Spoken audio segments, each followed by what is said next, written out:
He loved her more than his own life. This is The Thing on the Doorstep, a tale of possession and horror beyond the grave. They say love can conquer all, but sometimes love opens the door to something that should never return. My name is Daniel Upton, and this is the story of my closest friend, Edward Pickman Darby. Edward was the kind of man the world forgets to fear. Quiet, bookish, gentle, a poet, dreamer, and believer in things unseen. He was wealthy enough to live comfortably, protected by parents who never allowed him to face anything cruel or real. He was 38 when he met her, Asenath Waite. From the first time I saw her, I felt the same chill you feel when you step too close to the edge of a cliff. There was something wrong, not in her beauty, but in her stillness. Her skin was pale like salt, her hair black as a drowned wave, and her eyes. Her eyes looked as though they had seen centuries of darkness beneath the sea. She came from Innsmouth, a name whispered with disgust in Arkham. People said her family practiced unspeakable things. They said her father, Ephraim Waite, had trafficked with entities that ruled the deep, trading blood for knowledge. Edward didn't care. To him, Asenath was mystery and brilliance. She spoke of ancient tomes and forbidden rites, as if discussing poetry. She said the mind was not a cage, but a door, and that with enough will one could walk through it, into another's body. Within months they married, against every warning, every instinct. After the wedding, Edward grew pale, withdrawn.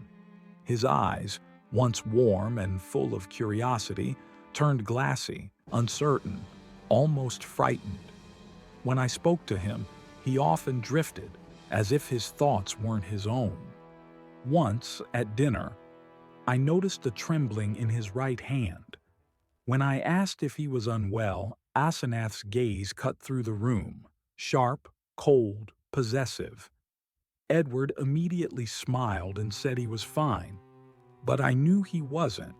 He stopped visiting, stopped writing, and when I finally received a letter, it was strange, full of ramblings about the human spirit, about how consciousness might be transferred like a flame from one candle to another.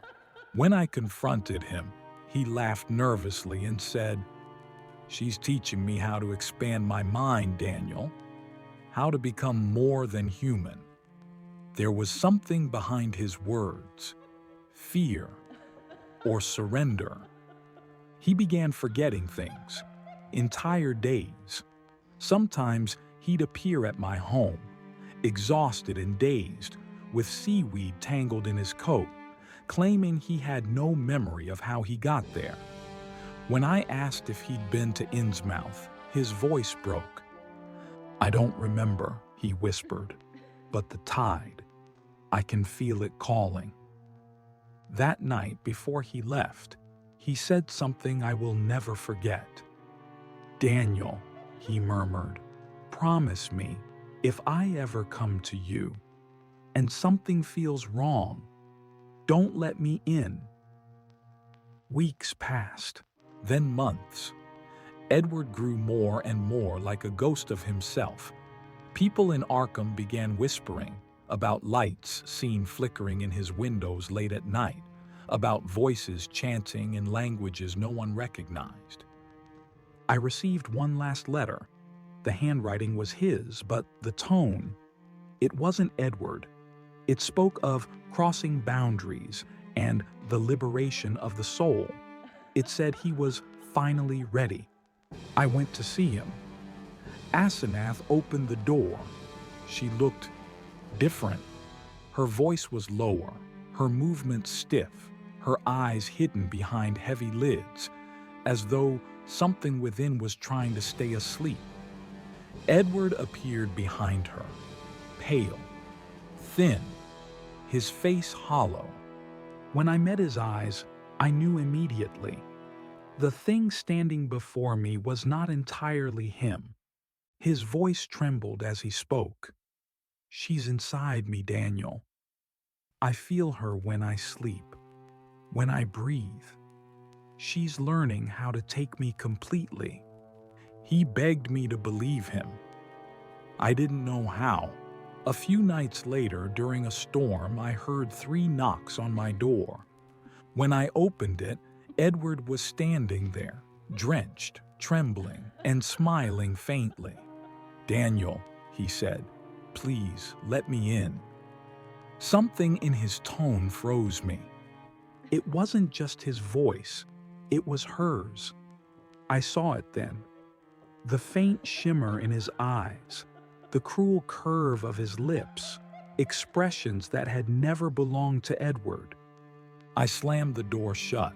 He pounded once, twice, then silence. When I looked outside again, he was gone. Only muddy footprints led away into the darkness. I didn't see him for weeks. Then came the news. Edward Darby was dead. They said he'd been found in his study, sitting perfectly still, eyes open, face contorted in horror. But there was more. The police had discovered another body in the cellar, buried hastily beneath the floorboards. It was Asenath. She had been dead for some time. Her flesh gray, her mouth twisted, her eyes open, clear, aware, and filled with hate. I remembered Edward's trembling words.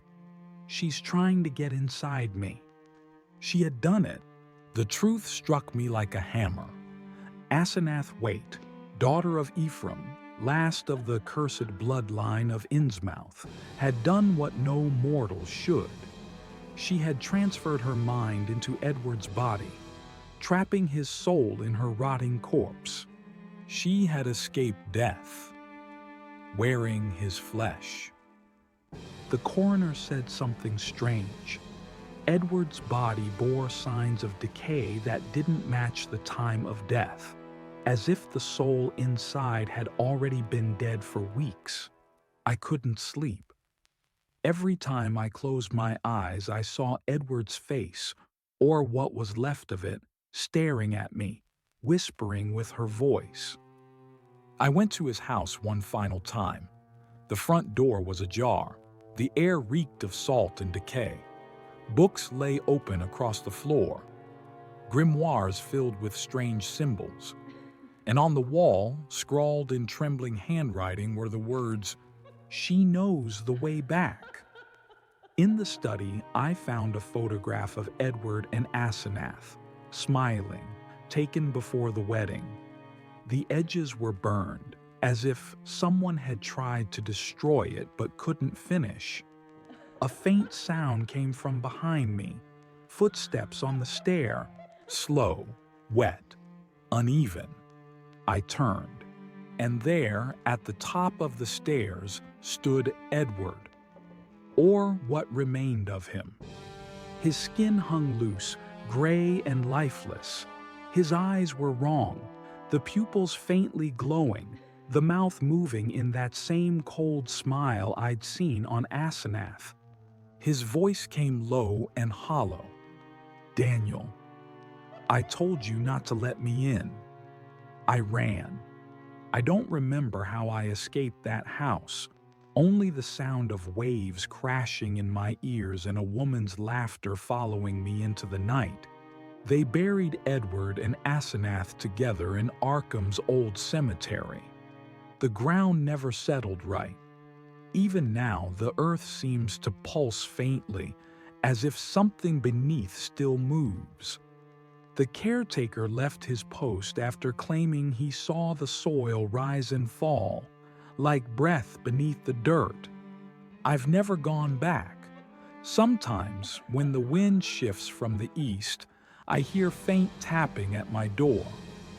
3 slow knocks I never answer, because some doors should never be opened.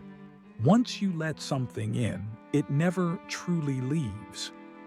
They say love can conquer all, but love was the thing on the doorstep.